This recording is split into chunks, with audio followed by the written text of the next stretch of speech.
What does it mean to talk to a sexologist? Oh my gosh, what even is a sexologist? And what's a social worker? And how is that different than a therapist or a counselor or a psychotherapist? When you are facing something like infidelity or betrayal, sometimes making a decision like, who do I see and why, can become so overwhelming that we freeze up and we don't take action. Not only are we going to kind of explain all of that and take you through, but we are also going to have an amazing conversation today about infidelity, betrayal, addiction, pornography, all of the different things. Today, my guest is Cheryl Camarillo, and she is a social worker and a sexologist, and she has got both personal lived experience as well as professional experience around infidelity, betrayal, all of the things. Mhm. So, without further ado, welcome to the show, Cheryl. I'm so glad you're here. Hi, I'm glad to be here. Yeah, let's start from the beginning. Mhm. What do you do? What does it mean to be a social worker, a sexologist? What do you do? I'm in private practice and I made a decision and have been training pretty consistently to get a broad range of knowledge. I've 30 years of experience and worked in child protective services with young children all the way up to adults across the 30 years.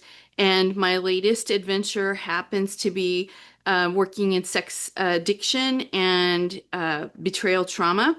And in addition to that, working on reunification of couples that, are interested in that, if the dynamic's right and the safety's there.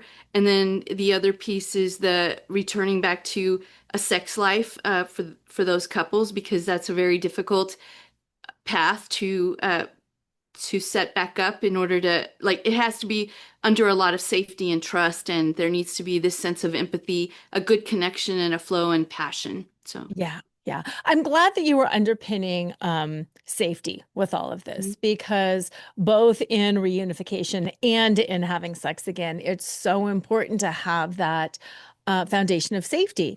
And I know a lot of the people that I work with have the idea initially they switch, but initially it's like if I could just get back to how it was, if I could just get back to how it was, everything would be okay. If I just didn't know that this has happened, everything would be okay. And that's not really it. No, there's a Dr. Omar Minwala that has a lot of information online, but he says once you have that secret sexual basement, all the secrets of the partner, and you have the person that has the experience of discovering that, when it intersects, you will never be the same again. Pre-existing reality is now that's pre-existing, it's not there. You have a new reality with the discovery, and then you'll if the work is happening from both sides, then the next level would be the relationship in a different place. So here and here, never, that's gone. So. Right, right. Yeah, it's definitely a jarring reality. And no, it is a new path forward. Mhm. And while that new path forward can be really good and really powerful, it takes a lot of work to get there. And I'd love for you to talk a little bit about what does that work look like? How do you start that reconciliation process? How do we even know early on if reconciliation is possible? Um, it- the the biggest tell is, do both people enter with the same intention? And if there's still blaming going on by the partner that acted out, there's really not too much that can be done. It's still very unsafe for the partner, and it's going to be causing more damage. But if both partners come in and they are willing to look at the situation and do their healing in their own ways, in their own areas, then you have a chance to move into a later piece of the a later piece of the relationship where there's resiliency and it's a better than we were before situation. So, there's this assessment piece, like what do we have going on here? And then you have this stabilizing piece, like how do we get this, how does the person that acted out get himself resituated or herself, and how does the person that's been betrayed get themselves situated and also feel like their partner is doing the work that they need to. And then they meet at the top where they're able to look at everything together and say, we're just going to keep looking at this for a little while longer as we start to get to know each other in the new way. And then kind of from there, then you're going down, learning everything you can about how to have a successful, happy relationship. And then the end part is the we've grown, we're flourishing, and everything feels good to both parties. The trauma that started is now the trauma that gave the gift of healing. Yeah, yeah. You said early on that the very first thing to do is kind of assess and figure out where we're at, what's going on. I want to talk a little bit more about that because so often people have D-Day. They discover something is going on and they think it's one thing, but that it ends up being a series of things. It's not just an affair. Maybe there's some addiction. Maybe there's a chemical dependency. Maybe there's this. Maybe there's that. Mhm. I'd love for you to talk a little bit about what does this assessment phase mean and where is I guess the defining moment of is this really a thing or is it just behavior that somebody has moved into? When is it clinical? When is it acting out? Say more about all of that assessment because I know that gets confusing for people as well. Sure. I think when it comes to the person that acted out, we're looking for, is there any underlying mental health issues? Is there any underlying, psychological issues, emotional issues, relationship issues from their past? Then we actually go back and we look at what did they get exposed to from 0 to 18? Where did their sexual acting out maybe first show up in their lives? Because I'm going to be honest, so many people, a large segment of people get their first exposures in their teens or preteen years. And it's that distorted beginning reality of what sexuality is about that just plays itself all the way through and makes it a situation where when you're discovering these things about your partner, there's this sense of entitlement of this is just the way it is, okay? I can remember when my husband, when I found out that my husband was using pornography, I use the statement, well, that's just what men do. Right. Well, my line was, he didn't care where he was watching it, and it ended up being in a place where my daughter happened to be walking by, and that's my line. She's not going to be exposed to that kind of stuff. And she asked me, what is that about? And I was like, well, it ain't going to be about that anymore. So I asked him for a separation. And, ultimately always protect your children. Yeah. And then, of course, protect yourself, but you do what you need to. That was my turning point, and that's how I ended up being in this field, was watching my husband just be inactive and not knowing where was I supposed to ask him to go, what was he supposed to be doing, had no idea. And so I just started this long journey, and now this is what I make my living from, because I really believe that people can either heal or they can get better and move on to maybe a healthier relationship down the line. If this isn't the right one, it's not the right one. I get that question sometimes. If you have to question, why should I start? If it's the partner that's acted out, why should I start doing anything? She's going to leave me anyway. It's kind of like, well, then yeah, you're right. She's going to leave you because you're not doing it for the right reasons. So, Right. yeah. Right. Yeah. Distorted reality, the whole Mhm. distorted path. I can appreciate that so much. I'm still with my husband. He has done a lot of work, Mhm. but yeah, the awareness that he had to go through that, whoa, what the way he lived, that's not Mhm. normal. Mhm. And that was its own destabilizing reality shift that he had to go through. Wait, Right. what? This, and it'd be like, no, that's not normal. Mhm. That's your reality, not mine. And I Right. liked how you had said something about like where the couple then can look at all of it together. Because yes, I have to look at his past. He has to look at my past. We have to look at each other's reality and find acceptance in that in order to move forward together. And a lot of my clients will say to me, like, I don't know if I can get over it. And you know what? That's fair too. If there's certain things where you're like, I just don't, ever want to deal with that again. Possibly the safety could be there, but I don't want to deal with it. You don't have to. Hmm. Right. It's ultimately the partner's decision what she wants to do or not do. That's the biggest deciding factor in whether the relationship is going to go forward. And I know a lot of women come in and they don't feel like they're empowered. They feel like the power and control was in the hands of their partner, Yeah. and that, they don't have choices, but they have lots of choices. So my job is to help make sure that women figure out how to grow themselves, so that they're feeling empowered, they feel stronger, they can request safety, they have expectations, and that it's not too high to say, I don't like this particular behavior and it needs to stop. And, that's a big struggle. It's very, very scary and feels unsafe. But, if you want to continue the relationship, it's something that has to be done. Hmm. So, Hmm. It is a big struggle. I think especially women, we have been conditioned to keep the peace, to mhm. not rock the boat, to not be emotional, to not, and it is both empowering and terrifying. I think when we first start saying, and no, this is my boundary, and no. Yeah, exactly. Um, I think my job usually, and this is my favorite line, and a lot of the women really appreciate it. When they start getting stronger and they look like they could run their life without somebody else being involved, that's usually what gives their partner the kick in the pants to start moving a lot faster. And I Mhm. certainly have men that come in and say, she's so far ahead of me. And I'm like, good, Yeah. because, she's been so far behind you. Hmm. So, Yeah. Yeah. And that's empowering. mhm, Yeah. Okay, so we diagnose, we figure out who's got what going on. mhm, We kind of come to terms, we create some of that safety.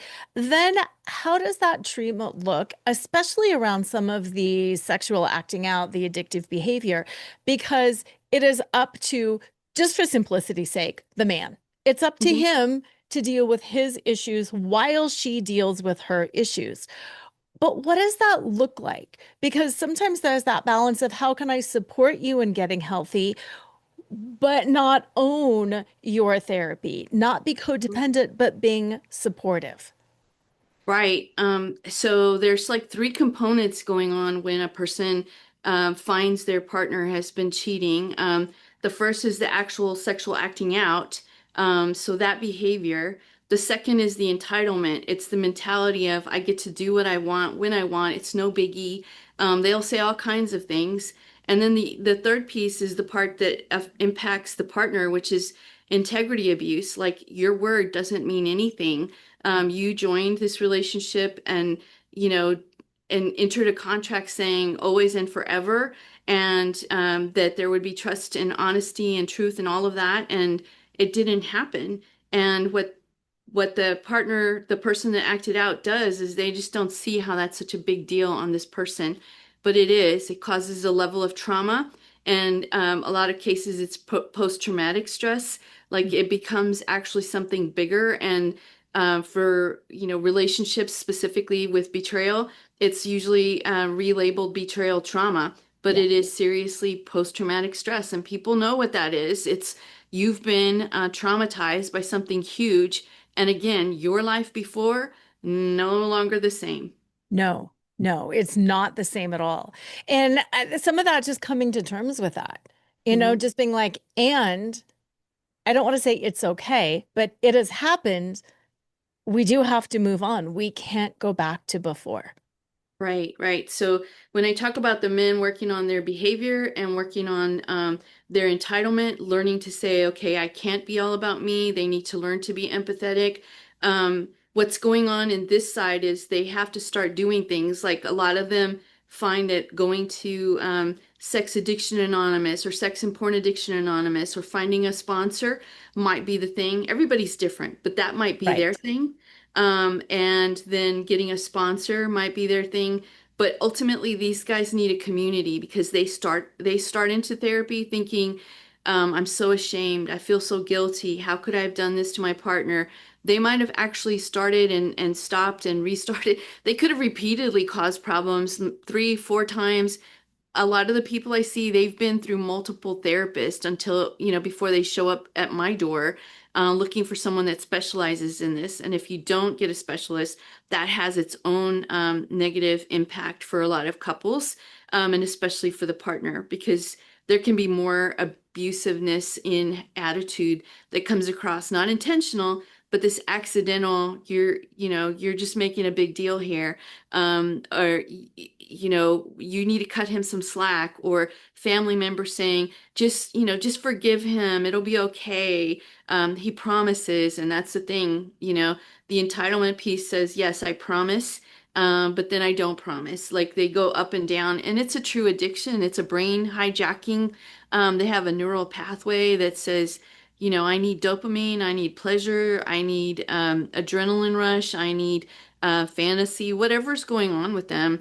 That's what's driving the behavior. And so they need to have some kind of set pattern of changing that, so that they're not stuck in that anymore. So a lot of them have to form, some kind of structure for themselves in order to just stay on track. Yeah. So. Yeah, and I'm glad you're saying that because oftentimes, I started the show saying like Mhm, social work, psychologists, psychotherapists, like people don't know mhm, who does what and what they need. mhm, And sometimes I'll hear somebody be like, "Well, my husband saw a therapist." That doesn't do it, or we read the book. mhm, Great. And it's so much deeper than that. And I think sometimes people do get lost in what kind of a professional do I need? And what does it really even mean to get help? And what do you mean by a new neural pathway? And what do you mean by a support group? Can't I just fix this and move on? mhm, And I'd love for you to share your thoughts on we don't just fix it and move on. And it's also not something that, okay, for the rest of my life, every single week, I have to work this hard. Can you talk a little bit more about that arc of recovery and what that looks like and how it's more intense and then where it eases off, but where it doesn't ease off and just mhm. that whole addictive brain patterning? Yeah, so I guess I'll just kind of like run a case, Yeah. where I have somebody that came in, I'm therapist number three. They have several kids. They've been married, 20 years. She totally had, thought that he had kicked this pornography thing that he said he'd taken care of. He'd had some other multiple addictions like alcohol and shopping and stuff like that.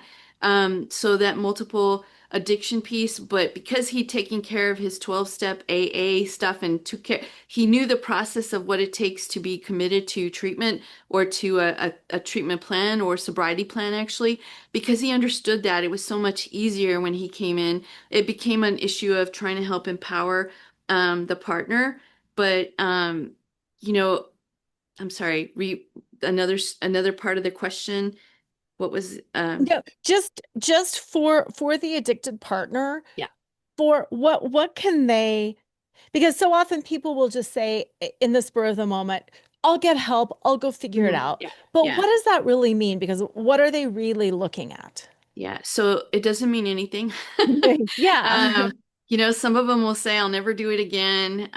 Some of them will say, if only you would have, and they put the blame back on their partner. Other people will come in and say, if only you would have helped him in this way. So basically, it's about the person that's acted out. They need to learn to take accountability for their behavior, that they're not blaming other people, that they're no longer using all the tricks and trades of trying to keep their secret, because they've been practicing that kind of stuff for a really long time, and it's hard to give it up. And I've had some people come in and they're like, I'm a liar. And I'm like, you're a liar. Yes, I lie about everything, and I'm just listening. And that's sad to me that that's their identity. It's their behavior. Lying is a behavior. You need to change that. Do you understand how you change that? And so, Right. we go back in time. Where did that first lie happen? I can remember this one kid that was like, "Oh, I cursed at a party, and everyone said, we're gonna go tell your dad," and he was the perfect child. Well, the dad said, "Did you do this?" And the boy said, "No, I didn't," because he didn't want to get in trouble, and he got away with it, and it was his first boost of wow, I can do this. And, as long as I'm acting innocent and sweet, I get away with it. And Hmm. it was like the beginning of like the next 35 years of I get to do whatever I want. That's that entitlement piece, like I learned if I want something, I have to make it happen or I have to be manipulative about a situation. And so, yeah, that would be one of those pieces that goes with like where does this behavior come from and how does it continue? um I guess some of the other things that when we're looking at you know, struggles is a certified sex addiction therapist will come in and be able to see some of the things that need to be seen and also not allow certain behaviors to continue because it gets called out. I had somebody today and I just was like, well, but you're using a I get what I want when I want it mentality because he was like, he's been struggling for a while and I just finally got the gumption to just say, okay, I'm just gonna spell it out for you, dude. And that's what you need is a therapist that'll spell it out, not going to pussyfoot around, is still going to be aware shame and guilt is at the source. But once they move past it, they need a therapist that pushes them past shame and guilt, helps them learn to stay present for the partner, because that is like a whole other way of abusing or hurting the partner is when the partner's upset, crying, angry, and they just turn into this like stone. They don't say anything because they feel like I can't say anything. There's nothing I can say. She doesn't want to hear sorry. She doesn't want to hear this. It's that mentality. So, yeah. Yeah, yeah. It's hard. I mean, it's a lot of different layers. And I think what I want what I want you to say to the listeners, to the women who are listening, to give them a realistic perspective of how long it's going to take for their partner to do this work, because you don't just go in and all of a sudden have that aha moment. There's peaks and valleys. There's two steps Mhm. forward, there's one step back. And how would somebody realistically be able to assess that situation and know what they're up for? So, first, everybody's different in how they present and what they need. So, if you've Mhm. had a life of complex post-traumatic stress, if you're the person that acted out, you could be acting out because you have a lot of other things from your childhood taking space in your head and needs to be resolved in order for you to be able to work on some of the stuff that has to do with the damage you've caused in the relationship. So, the person that I said, worked in AA, it took about 6 months to get everything back in a flow. She got healed. She felt empowered. She knew that she could ask for things. He had to be accountable. He used a tracker. He did everything that needed to happen, and he did it without being resentful. Because boy, you can tell when someone's just doing something because, well, that's what she's telling me to do. It's like it Right. doesn't work like that. The resentment is felt. There's a vibe going on between the two of you. And if you're just doing it to appease her, she feels it and she starts to feel unsafe again and resentful because there's no way that you're going to continue to be sober if you can't do these things willingly. But then there's other people that I've seen for a couple of years, and their investment has to do with working on different pieces. Like, first, it was, here's the problem, and it might take 3 or 4 or 5 months or 6 months. It just depends on how long the person that acted out wants to stay entrenched in. I don't know what you're talking about. No, I don't do this. The lying is what I was bringing up before. Right. Um, and then there's others that stay in a lot longer. But if you're staying in a lot longer, I kind of feel like there maybe something's not right. If you're still struggling with, continuous lying, etc., maybe there needed to be some kind of residential program or an intensive program where they go away for 2 weeks and they, get all of this. I just had someone go away for a 2-week program, so he got 33 hours worth of therapy. Like 33 hours of therapy concentrated is worth more than 33 hours. That's like 100 plus hours of therapy all at one time because you lose time every time you come in for your 1 hour session.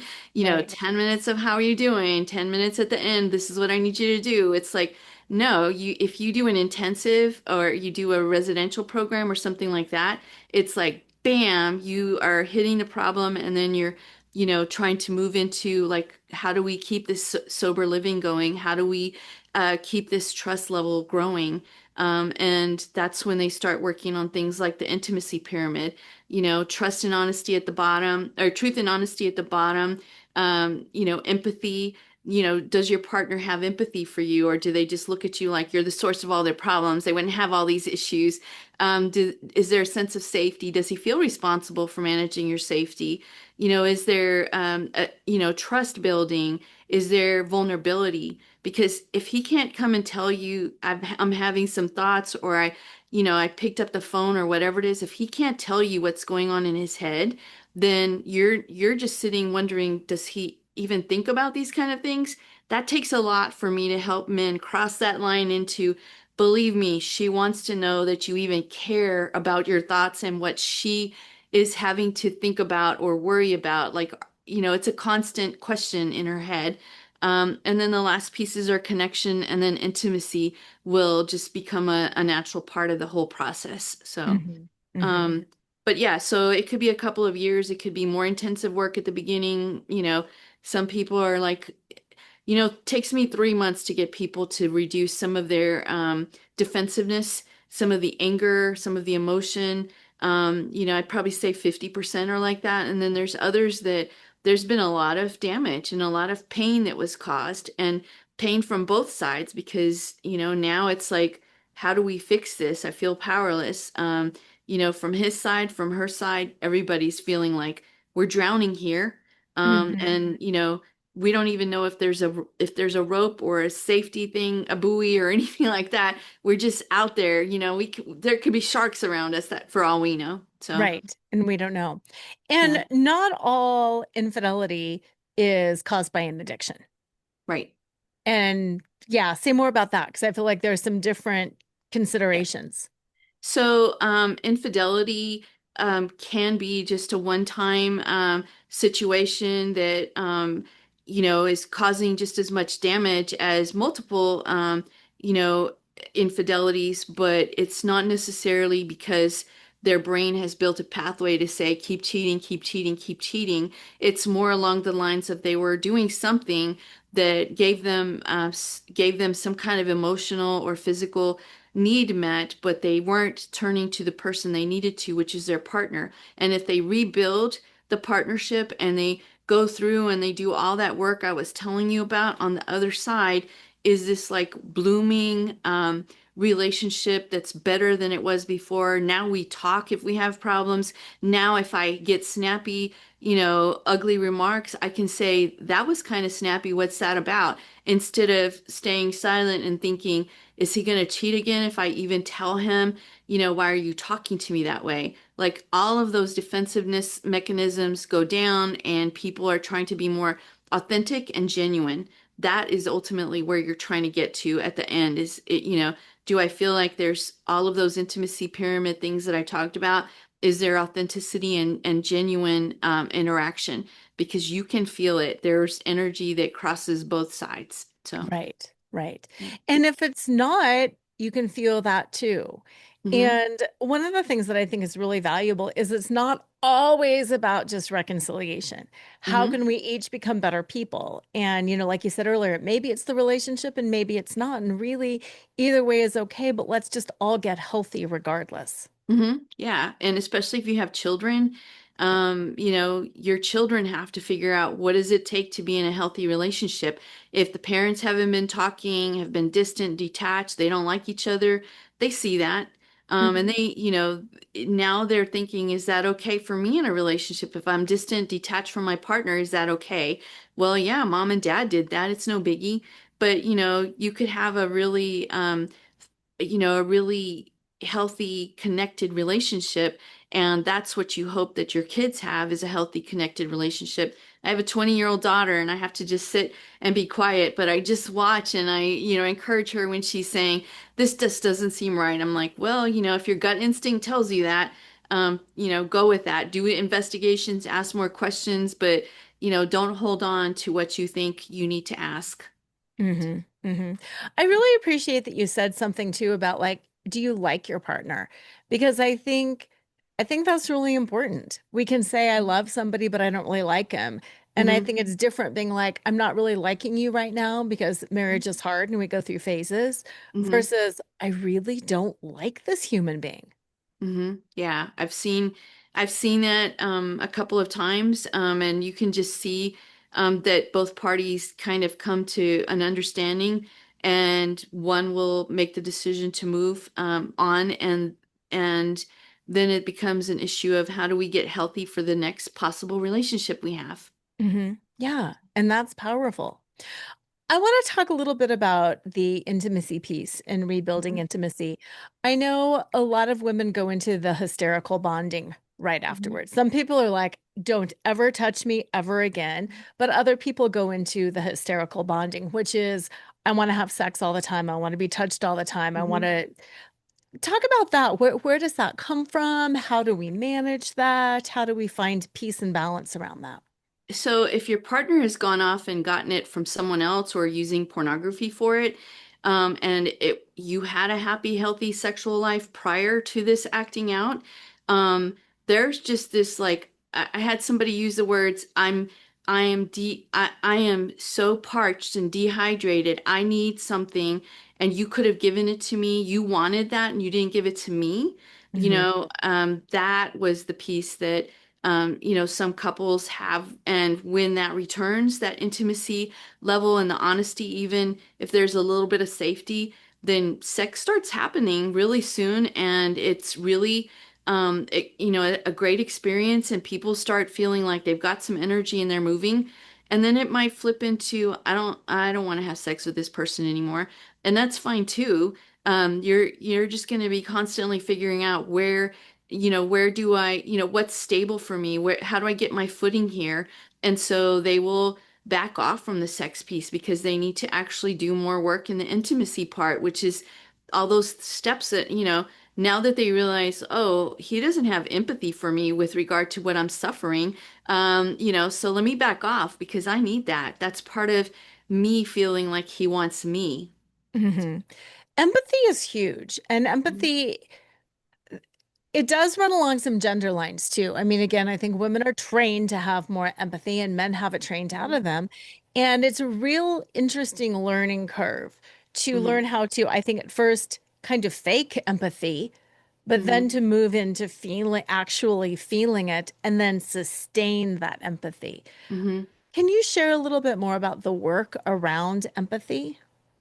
Um, so with empathy, I'm gonna use one of my favorite couples. They came in and they'd been working for maybe a year, and he was really not the empathetic partner, and kind of resentful about all the work he had to put in, all the money he had to put in. He's super intelligent, and so having to sit and talk to a therapist was kind of demeaning on some levels, but we grew a bond, and he felt like he could talk to me, and he did neurofeedback because I do brain training as well to calm the nervous system down. And one of the things that happened was that we did a rating, like 0 to 10, how empathetic do you think you are? And he had to look at her and he said, maybe 3. And she goes, I was thinking more like 2. And it was like, but they were on the same page about that. All the other ones that I mentioned, the vulnerability, the safety, the trust, all of that, that was up in the 70s, 80s, and they were kind of almost in agreement on all of those. And yet, the empathy piece was a big issue. And a lot of that had to do with the messages that he received in childhood, how men show up in a relationship. Some of it had to do with like the gender identity, gender shaping. If you're from certain cultures, there's certain ways to behave or ways to treat women. And a great uh, there's a great video out there called The Man Box. I think his name is Tony. I can't remember what his last name is, but just look up Man Box on YouTube, and it's been really eye-opening for the men in my group to watch that because it helps them understand that they've been dragging all of these messages from their young years. Like I think the guy said, oh, you should be having sex from the age of 2. That's the way it is in the Bronx. People treat each other like that. And I was like, This is true, like, did you get some? That's phrases from the gender. Which base did you get to? Girls don't normally go and chit chat about, I let him get to base three, but, to second base or whatever it is. It's Right. not yeah. So it becomes a positive thing if you can do these things. And it's like, well, now you're detaching, healthy connection, relationship, etc., and becoming something else, which is part of what the gender in society, whatever is being presented to them. And then the sexuality piece too. It's like, well, how did your dad treat your mom?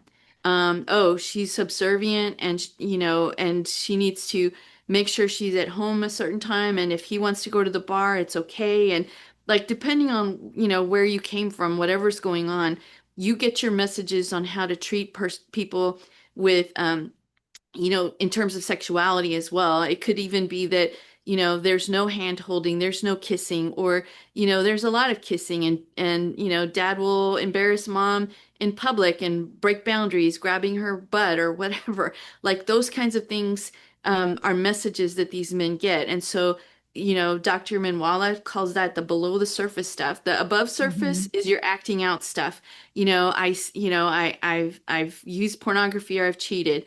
And I think I deserve to be able to do this if I want to. It helps keep me from feeling guilty and ashamed. And then, breaking my word. But underneath, are all these things that shaped this person to do some of these things that they did. Even infidelity, if they learned that if you're feeling hurt and, someone isn't going to be able to meet your needs, go find the next person. And that could be something that was learned in childhood as well. So, Hmm. Yeah. And so many of those beliefs never even rise to conscious level. It's just mhm, how we are. And that entitlement piece is huge. That mhm, entitlement piece is really huge. I know personally for myself, like my husband has a very traumatic background, very poverty stricken, and he's mhm, worked really hard. So for so long, he'd be like, I'm entitled to this. I deserve this. And it's like, yes, yes, you do. And then at some point that crosses a whole other line and it's like, and no, you're in a partnership. mhm, And I know a lot of men struggle with that. They'll say, I work for this. And a lot of women are like, well, I know, and you should. But it's mhm, hard sometimes to identify where is the boundary and what mhm, is entitlement and what is self-care. mhm. Yeah. Mhm. Yeah, I think the main issue is, do you want a partner or do you want just another person that's in the household, you know, with this transactional thing going back and forth. I give you the, the payment for the house, etc. And make sure the kids are okay. And like when it goes transactional with no love and no emotion and no, safety, security, and trust. When you get together in a relationship, that's what you look at your partner and say, I can give them that.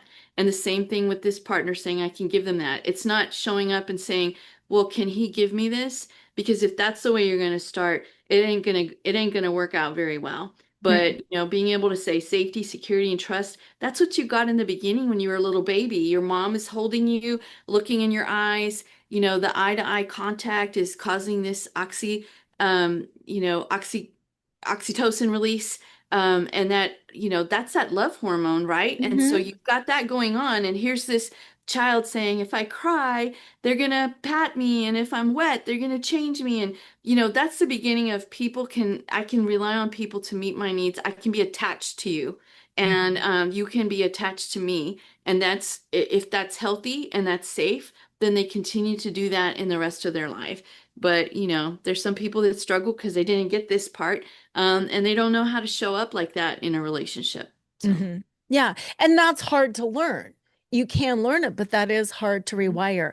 You were talking about the brain training, and I know that's very powerful. I'd love you to share about that because I'm sure some listeners are like, I have no idea what that is.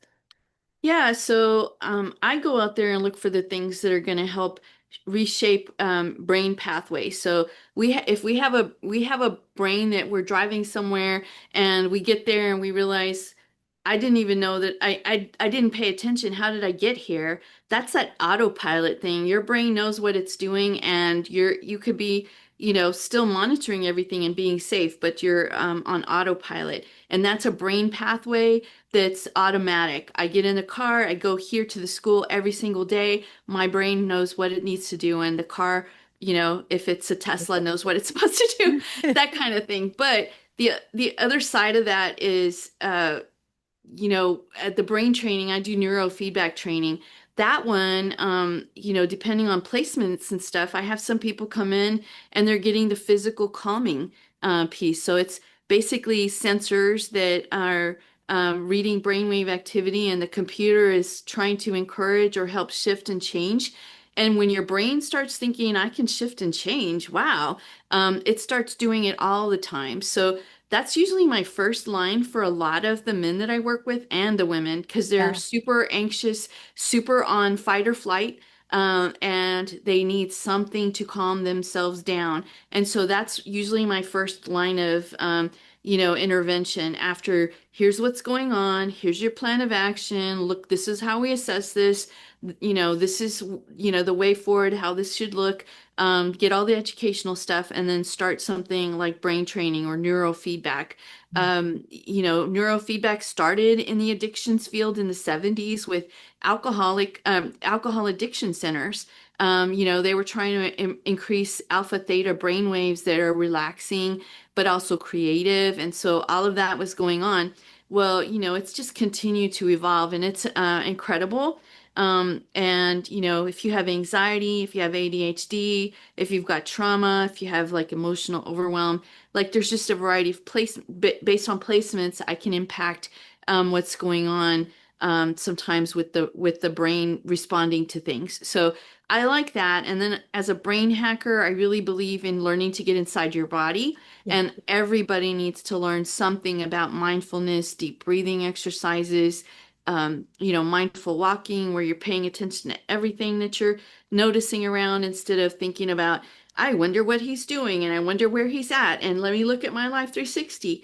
That just gets draining when you're having to feel like you're micromanaging everything about this partner. Like did you want another child? No, but that's the only thing that makes you feel safe in the moment.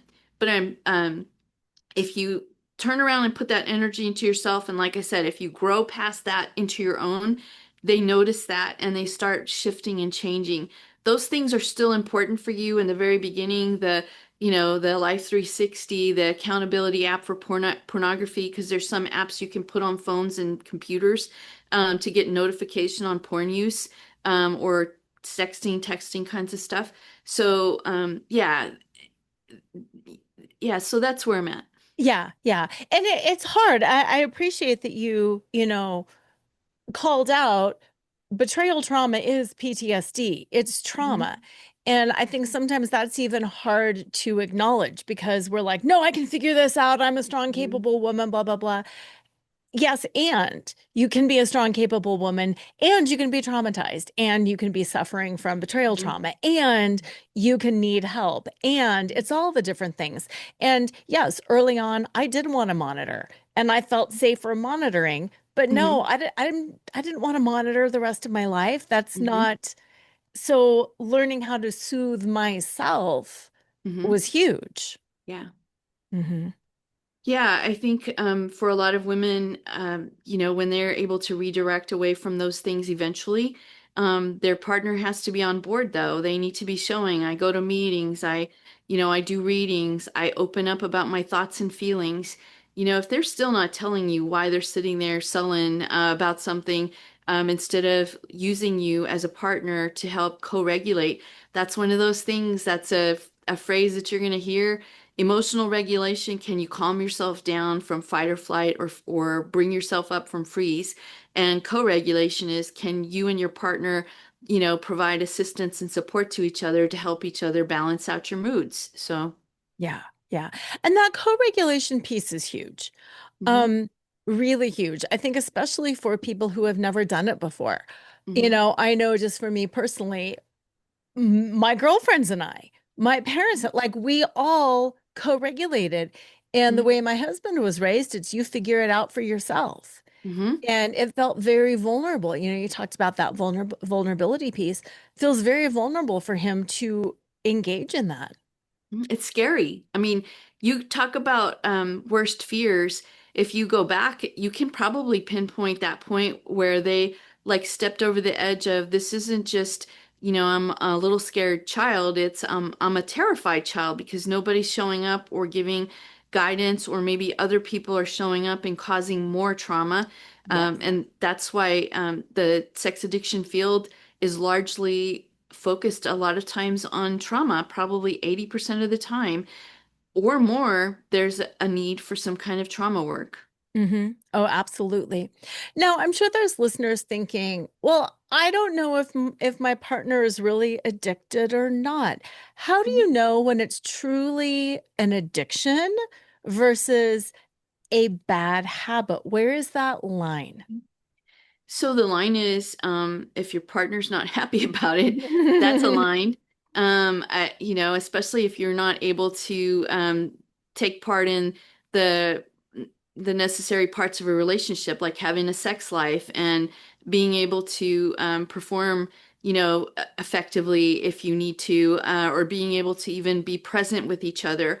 If you have to just do something on autopilot without being aware of who you're with, that's the benefit of a sexologist. That's why I went and got that additional certification, is because I needed to be able to help guide and encourage a reconnection on that level, because it's just not an automatic thing. Things have to be talked about. I mean, this whole thing started out of, misguided or misdirected energies into other sexual outlets. So, we're going to have open communication and, ask questions.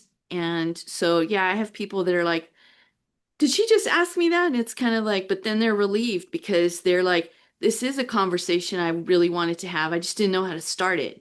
And since I have that experience and I know where people get stuck, I know where to look and say, let me ask this one question to unstick everything else that needs to be, unstuck. So. Yeah. Yeah, I love that.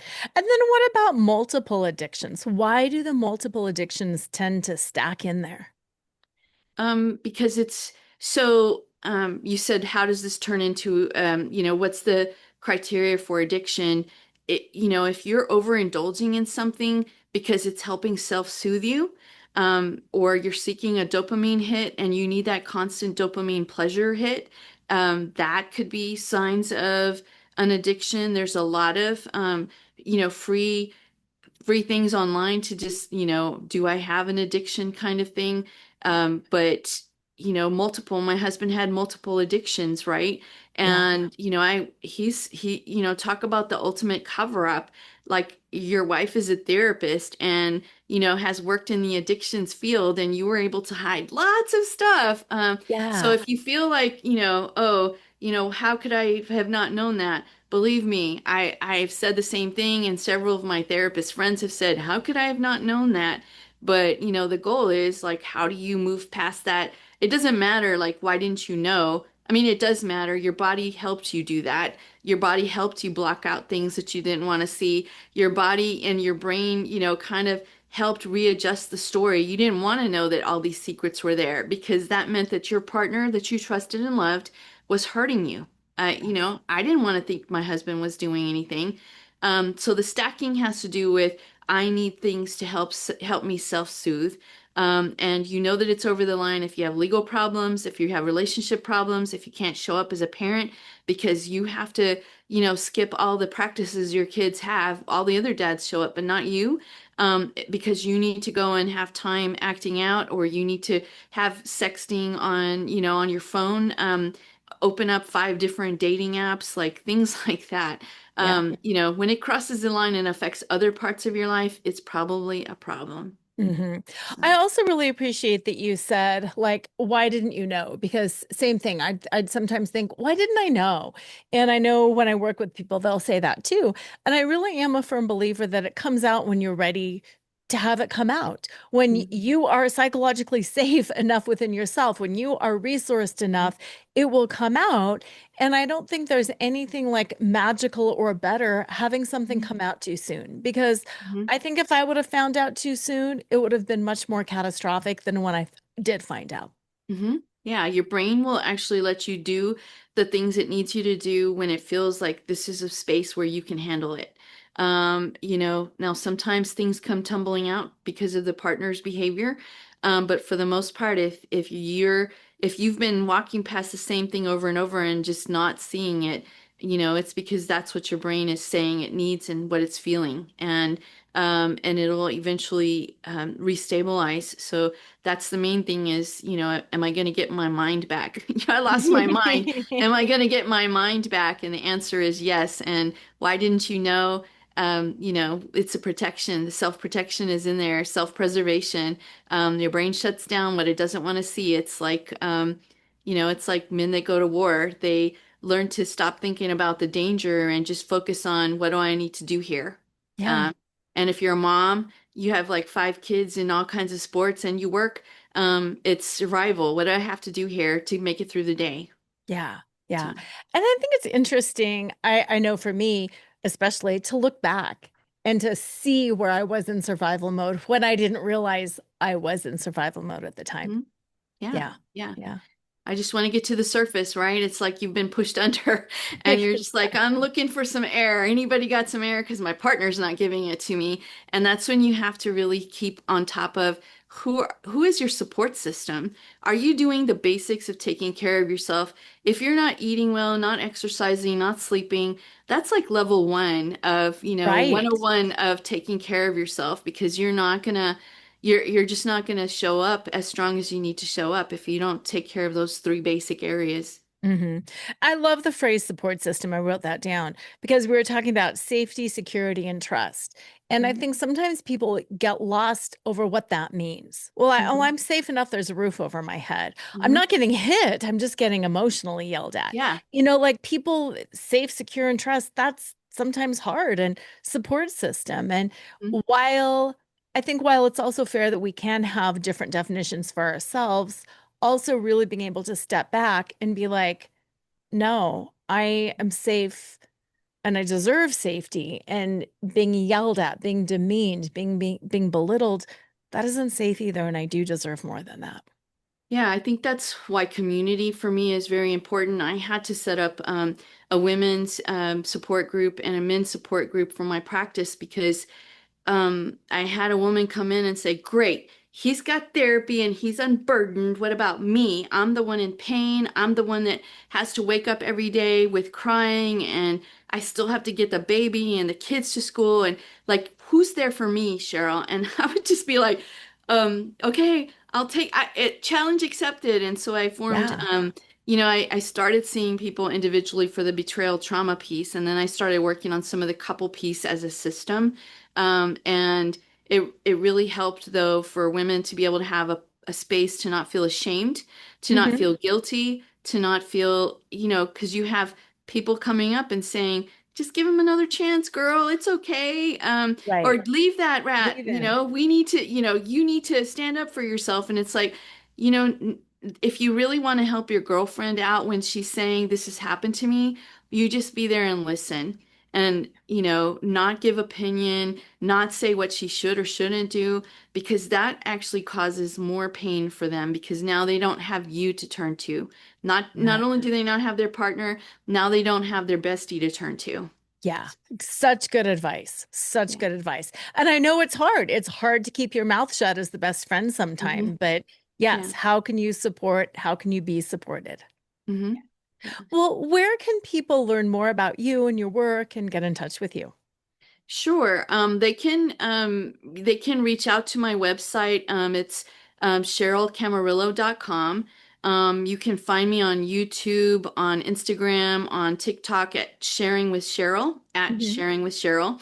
And then also I've started putting a lot of X statements on there because I really get random thoughts and I'm like, this is a good place to just drop this stuff until I can make videos. So, hopefully there'll be a lot more videos coming out. I've, gotten some support in that area. But the YouTube videos will be coming out. A lot of this stuff that we've been talking about, Dr. Minwala's stuff about entitlement, behavioral acting out and integrity. I'll be doing a lot more videos online on YouTube. So at Sharing with Cheryl, and hope that y'all subscribe and jump on there. But the website, if you go on there, there's 3 free webinars for women on betrayal trauma. Oh, nice. And yeah, so you just fill in saying I want that, and you'll be put on a list, and they'll start sending you emails with 3 different webinars. One is just what is betrayal trauma and sex addiction, and one is on what are the treatment options so that you have a place to say, do I do residential? Do I need a couples therapist? Who specializes? And then Yeah, the third one is the ultimate self-care. Like, what are you gonna do? Because if you don't stay strong, ain't nobody gonna survive this. So, exactly. Good. Thank you. Thank you. And those will be very useful resources because you're right. We have to stay strong. mhm. And Yeah. it is overwhelming. And I don't want to say there's a lot of bad therapists out there, but there's a lot of people who don't specialize in this and sometimes end up doing more harm than good, as you alluded to earlier. So Yeah. thank you. Yeah. Thank you for the work that you do. Thank you so much. I appreciate you hearing this information and sending it out, because there's so many people so lonely and desperate, thirsty for information. And I think this really um, you know, helps with the start of mending and healing. So Yeah. thank you. Yeah, you're welcome. Thank you. Listeners, reach out, check out some of these webinars. Reach out to either one of us if you have a question. We will get you sent in the right direction. Have an amazing week. And as usual, always remember to flaunt exactly who you are because who you are is always more than enough.